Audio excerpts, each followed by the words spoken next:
யாக்கோபே, நான் அழைத்திருக்கிற இஸ்ரவேலே, எனக்கு செவிகொடு. நான் அவரே, நான் முந்தினவரும் நான் பிந்தினவரும் ஆமே.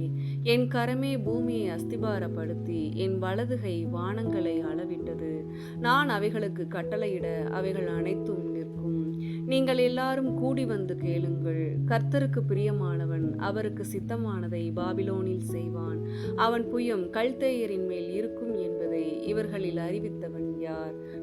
நானே அதை சொன்னேன். நான் அவனை அழைத்தேன். நான் அவனை வரப்பண்ணினேன். அவன் வழி வாய்க்கும். நீங்கள் என் சமீபத்தில் வந்து நான் சொல்வதை கேளுங்கள். நான் ஆதி முதற்கொண்டு அந்தரங்கத்தில் பேசவில்லை. அது உண்டான காலந்துவக்கி அங்கே நான் இருந்தேன். இப்பொழுதோ கர்த்தராகிய ஆண்டவரும் அவருடைய ஆவியும் என்னை அனுப்புகிறார். இஸ்ரவேலின் பரிசுத்தராய் இருக்கிற உன் மீட்பரான கர்த்தர் சொல்லுகிறதாவது, பிரயோஜனமாய் இருக்கிறதை உனக்கு போதித்து நீ நடக்க வேண்டிய வழியிலே உன்னை நடத்துகிற உன் தேவனாகிய கர்த்தர் நானே. என் கற்பனைகளை கவனித்தாயானால் நலமாயிருக்கும். அப்பொழுது உன் சமாதானம் நதியைப் போலும் உன் நீதி சமுத்திரத்தின் அலைகளைப் போலும் இருக்கும். அப்பொழுது உன் சந்ததி மணலத்தனையாகவும் உன் கர்ப்ப பிறப்பு அதன் அணுக்களத்தனையாகவும் இருக்கும்.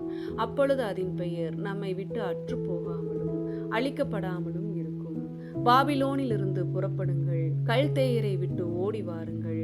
கர்த்தர் தம்முடைய தாசனாகிய யாக்கோபை மீட்டு கொண்டார் என்று சொல்லுங்கள். இதை கம்பீர சத்தமாய் கூறி பிரசித்தப்படுத்துங்கள்.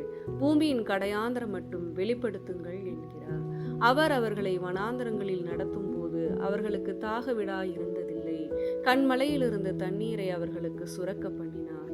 கண்மலையை பிளந்தார், தண்ணீர் ஓடி வந்தது. துன்மார்க்கருக்கு சமாதானம் இல்லை என்று கர்த்தர் சொல்லுகிறார். ஆமேன்.